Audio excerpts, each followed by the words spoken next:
Welcome back, everyone, to the Haunted Legion, and today we're diving into Virginia's most haunted places. This state is old, by American standards, and its history is packed with tragedy, war, and the unexplained. We'll visit a Civil War hospital, a notorious sanatorium, and a castle older than the country itself. These aren't just ghost stories. These are places where people have seen apparitions, heard voices, and felt chills that can't be explained. So grab your blanket or your EMF meter. Let's see if Virginia's ghosts are more than just legends. Let's get started. As we delve deeper into the heart of Virginia's haunted history, our journey takes us to places where the veil between worlds seems thin, where echoes of the past resonate with chilling clarity. Our first stop, a location steeped in sorrow and shadowed by countless untold stories, is Gordonsville's Exchange Hotel. More specifically, the Exchange Hotel Civil War Medical Museum. This imposing structure, with its rich history etched into every brick, was once a bustling railroad hotel, a hub of activity and connection. But its fate took a dramatic turn when it became a hospital during the Civil War, a place of last resort for countless wounded soldiers.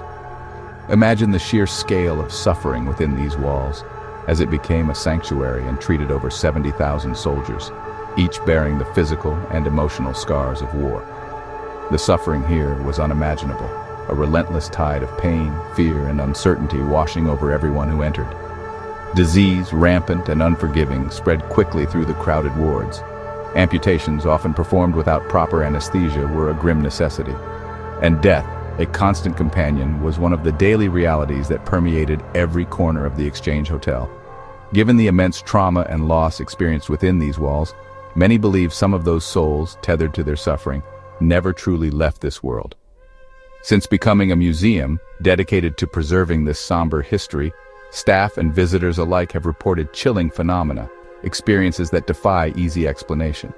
People hear faint groans and desperate cries emanating from empty rooms, whispers carried on the wind that seem to brush against their ears, and disembodied voices seemingly without source call their names when no one else is around, a chilling reminder that they are not alone. Apparitions are common fleeting glimpses of figures from another time. One of the most frequently cited is a woman in period dress, thought to be a nurse who tirelessly tended to the wounded, is seen gliding silently through hallways, her presence a comforting yet unsettling reminder of the past. Her appearance is often accompanied by the delicate, lingering scent of lavender, a fragrance perhaps used to mask the odors of sickness and death. Adding to the hotel's spectral tapestry, a young boy's spirit is often spotted near the tracks, a poignant reminder of lost innocence. He's also seen peeking from doorways, a fleeting glimpse of a child forever trapped within the hotel's walls. Sometimes visitors feel a small, unseen hand tug gently at their clothes, a playful yet unsettling interaction with the other side. Or they hear faint childlike laughter echoing through the empty corridors, a sound that both warms and chills the heart. Then there's the infamous screaming room, a place of unimaginable suffering. This was where amputations took place, where the air was thick with the cries of the wounded and the smell of blood. Unsurprisingly, it is a hotspot for paranormal activity, a focal point for the hotel's most intense and disturbing phenomena. Many people record disembodied screams, chilling echoes of the pain that once filled this room. Visitors often report feeling an overwhelming sense of dread, a suffocating weight of despair that settles upon them as they enter. While the experiences vary, most spirits seem to be echoes of the past, trapped in a loop of their final moments. They are not malicious, driven by anger or vengeance. Instead, they seem to be trapped, reliving their pain and longing, forever bound to the place where their lives intersected with tragedy. A soldier is often seen pacing upstairs, his spectral form forever restless. He is endlessly waiting for news from the front, a letter that will never arrive, a hope that will never be fulfilled. Staff frequently find objects moved from their displays, doors mysteriously opened in the dead of night, and medical instruments rearranged overnight, as if unseen hands are still at work. Adding to the mystery, one tour group even witnessed a man in a Civil War uniform casually walk straight through a solid wall, defying the laws of physics and logic. The sheer volume of reports is staggering, a testament to the persistent paranormal activity within the Exchange Hotel. Even the most hardened skeptics often leave with stories they simply can't explain, their rational worldviews shaken by the inexplicable. Electronic voice phenomena, or EVPs, are frequently captured during paranormal investigations, faint whispers that seem to come from nowhere, desperate cries for help that echo the suffering of the past, and even direct responses to questions posed by investigators, offering a glimpse into the thoughts and emotions of those who once walked these halls. The attic, a space shrouded in shadows and mystery, once a makeshift morgue where the bodies of the deceased were temporarily stored, is another significant center of paranormal activity, a place where the energy feels particularly intense and unsettling. Visitors frequently report the sensation of being touched by unseen hands, pushed with surprising force, and hearing distinct footsteps directly above them, even when no one else is present. The building's atmosphere is undeniably heavy, a palpable sense of sorrow and loss that permeates every room. It's soaked in the desperation of those who sought refuge within its walls, a lingering echo of their suffering. Even hardened skeptics, those who pride themselves on their rational minds, admit to feeling profoundly uneasy here, a sense of being watched or a prickling on the back of their necks. Rational explanations, carefully constructed to explain away the strange occurrences, begin to fall apart when you witness something as inexplicable as a ghost walking through a solid wall, defying the very laws of nature.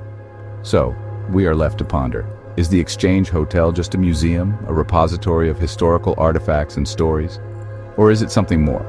A place where the past refuses to rest, where the echoes of suffering and loss continue to resonate through time. Based on the overwhelming evidence, the countless reports, and the personal experiences of those who have dared to enter, it's clear that it's more than just history. It's a place where something extraordinary is happening. It's a place where the dead still linger, their presence felt in the whispers, the shadows, and the chilling atmosphere that permeates every corner. Would you be brave enough to visit the Exchange Hotel? To walk in the footsteps of history and perhaps encounter something beyond our understanding? If you do, maybe bring a friend, and perhaps just for good measure, a nightlight. You never know what shadows you might encounter in the Hotel of Lingering Souls. Next on our journey into the spectral realm, we head to Radford, Virginia, and the imposing St. Albans Sanatorium. Perched ominously on a hill, its silhouette against the sky is enough to send shivers down your spine. This isn't just any abandoned building, it's one of the most notorious haunted sites on the East Coast. Its reputation precedes it, whispered in hushed tones among paranormal investigators and thrill-seekers alike. But its history stretches back further than its days as a hospital. Before it housed the mentally ill, it was a Lutheran boys' school, a place already tainted by darkness, infamous for severe bullying and, tragically, multiple suicides among its young students. The seeds of despair were sown long before the first patient arrived. In 1916, the building underwent a transformation, becoming a psychiatric hospital, a place meant to heal, but which would ultimately become a crucible of suffering. And within those walls, the treatments were brutal, a stark reflection of the era's limited understanding of mental illness. Patients were subjected to ice baths, a practice intended to shock the system, but often traumatizing and ineffective. Electroshock therapy, administered without proper anesthesia or understanding of its long-term effects, became a common, fear-inducing procedure. And then there were the lobotomies, a drastic and irreversible procedure that severed connections in the brain, often leaving patients in a vegetative state. These were desperate measures, born of desperation and a lack of viable alternatives. Overcrowding, understaffing, and a general sense of neglect led to decades of unimaginable suffering and countless deaths within those walls. The air itself seemed to grow heavy with despair. When St. Albans finally closed its doors in the 1990s, it left behind more than just empty halls and decaying equipment. It left behind a residue of pain, a palpable sense of unease that clings to the very structure. Today, paranormal activity here is not only frequent, but often described as intense and even aggressive. It's a place where the veil between worlds seems thin, where the echoes of the past reverberate with unsettling force. Many visitors report being scratched by unseen forces, a chilling reminder of the suffering that permeated these walls. Others claim to have been shoved, feeling a sudden, inexplicable force pushing them, as if the spirits themselves are trying to drive them away. And still others report hearing angry, disembodied voices, often telling them in no uncertain terms to get out. The area known as the bowling alley in the basement is particularly notorious, a place where shadows dance and the air grows heavy with dread. It's said to be haunted by shadowy figures, and Most disturbingly, a crawling, insect-like dark mass that terrifies all who are unfortunate enough to witness it. Then there's the suicide bathroom, a small, unassuming space that overwhelms visitors with crushing waves of depression and despair. Some visitors are so overcome by the oppressive atmosphere that they leave in tears, unable to bear the weight of the room's sorrow. While others, armed with recording equipment, capture EVPs, electronic voice phenomena of a woman crying, her sobs echoing through the digital realm. In the women's ward, the spirits of children are frequently seen, their ethereal forms flitting through the empty rooms. One spirit in particular, a girl named Allie, is often seen playing with toys that have been thoughtfully left for her by sympathetic visitors. The hydrotherapy room, with its rows of coffin-like tubs, stands as a chilling reminder of the harsh treatments endured by patients. It's said to be haunted by apparitions of nurses, forever bound to their duties, and the unsettling sounds of splashing water, even when the tubs are bone dry. The electroshock room is another hotspot for paranormal activity, known for inexplicably draining batteries and disrupting electronic equipment. It's as if the raw, chaotic energy of past treatments still lingers in the air, interfering with the flow of electricity. But it's not just residual energy. Distinct entities are said to roam the halls and rooms, each with its own chilling presence. There are tales of red eyes lurking in the darkest corners of the basement, watching visitors with malevolent intent. The Shadow Man, a tall, dark figure, is often glimpsed in the halls, a fleeting silhouette that vanishes as quickly as it appears. And some claim to see the apparitions of former doctors and nurses, forever trapped within the walls of St. Albans, still making their rounds as if tending to their patients. Paranormal investigators have reported having full, coherent conversations with these spirits, using spirit boxes, devices that scan radio frequencies to allow spirits to communicate. The responses they receive are often clear, direct, and sometimes chillingly accurate, offering insights into the lives and deaths of those who once resided within these walls. The building itself seems to feed on fear, drawing energy from the anxieties and apprehensions of those who dare to enter. The more frightened you are, the more intense the paranormal activity becomes, as if your fear is an invitation for the spirits to manifest. But the haunting isn't confined to the interior of the building. Even the grounds surrounding St. Albans are said to be haunted. Visitors have reported seeing strange, unexplained lights flickering between the trees in the woods surrounding the sanatorium. Others have heard disembodied screams carried on the wind, chilling cries that seem to echo the suffering of the past. And almost everyone who visits St. Albans reports a pervasive sense of unease, a feeling that they are being watched, a feeling that never quite lifts, even long after they have left the grounds. St. Albans Sanatorium is definitely not a destination for the faint of heart. It's a place that will test your courage and challenge your beliefs. It's a place where decades of suffering have left a permanent mark on the very fabric of the building, a stain that cannot be erased. It's a place where the past is not just history. It's a living, breathing presence that is impossible to escape, a constant reminder of the pain and despair that once filled these halls. Experienced paranormal teams who have investigated St. Albans repeatedly warn visitors, if you choose to visit St. Albans, be prepared for more than just a scare. Be prepared to confront the darkness, to face the unknown, and to perhaps encounter something that will change your understanding of reality forever. Our final stop on this ghostly journey takes us to Bacon's Castle in Surry County, Virginia. A place steeped in history, mystery, and more than a few spine-chilling tales. Prepare yourself as we delve into the secrets of this ancient estate. The oldest brick house in North America, a testament to colonial craftsmanship and enduring legacy. The very bricks seem to whisper stories of centuries past, built in 1665. Imagine the events these walls have witnessed, the lives lived and lost within their embrace. Its history is filled with conflict, tragedy, and centuries of ghost stories. It's a place where the veil between worlds seems thin, where echoes of the past resonate in the present. The Lady in White, a sorrowful apparition, is often seen gliding through the gardens. Her ethereal form drifts among the flowers, a poignant reminder of a love lost or a life cut short. Some say she searches for her beloved, forever bound to the grounds of Bacon's Castle. The attic is infamous for guttural moans and screams, sounds that pierce the silence of the night and send shivers down the spines of even the most seasoned ghost hunters. And a floating red ball of light that zips through the darkness. Its origin remains a mystery, a spectral phenomenon defying explanation.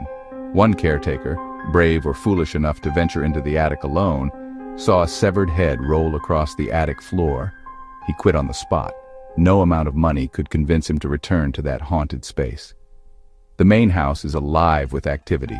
Footsteps on empty stairs, echoing through the silent halls. A ghostly presence ascending or descending into the unknown. Doors opening and closing, seemingly of their own accord, as if unseen hands are at play. And the scent of pipe tobacco in unused rooms. A lingering aroma. A phantom smoker enjoying a spectral puff. The spirit of a murdered slave is said to haunt the house. A tragic figure forever bound to the site of his suffering. With cold spots and unseen hands grabbing visitors. A chilling reminder of the injustices of the past. In the 1800s, a young girl died after her hair caught fire. A horrific accident that left an indelible mark on the house. Her room is haunted by the smell of burning hair, a sickening odor that permeates the air, a constant reminder of her tragic fate, and the sound of crying. A mournful lament that echoes through the years, a testament to a life tragically cut short. The grounds are just as active, with their own share of spectral residents and unexplained phenomena, with apparitions of soldiers from Bacon's rebellion still seen patrolling. Their ghostly figures march across the fields, forever reliving the conflicts of the past. What makes Bacon's Castle unique is the longevity of its hauntings, a continuous stream of paranormal activity spanning centuries.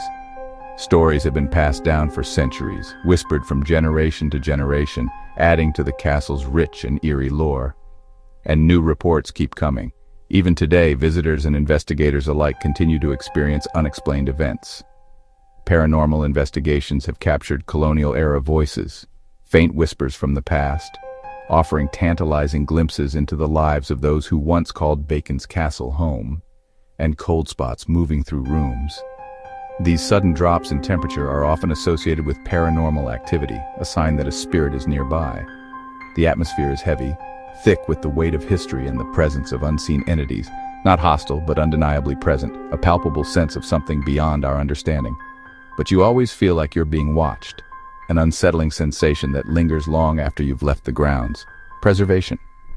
Virginia embraces the castle's haunted legacy, recognizing it as an integral part of the property's unique identity, offering ghost tours for those brave enough to visit, a chance to experience the paranormal firsthand, to walk in the footsteps of history and perhaps encounter a ghost or two. Is it just an old house with creaks and groans, the natural sounds of an aging structure, or a place where history's ghosts still walk? A portal to the past where the spirits of those who lived and died here continue to roam. The evidence and the stories suggest the latter. Bacon's Castle stands as a chilling reminder that some stories never truly end and that the past may be closer than we think. So there you have it. 3 of Virginia's most haunted places, each with its own chilling legacy. From the sorrowful Exchange Hotel to the aggressive spirits of St. Albans and the ancient ghosts of Bacon's Castle, Virginia's past is never truly gone. Are these just stories, or is there something real haunting the Old Dominion? Have you visited any of these places or had your own ghostly encounters? Share your stories in the comments. If you enjoyed this haunted tour, give the video a thumbs up and subscribe for more mysteries. Thanks for watching. Stay curious and maybe keep a light on tonight. Until next time, this is the Haunted Legion signing off. Good night.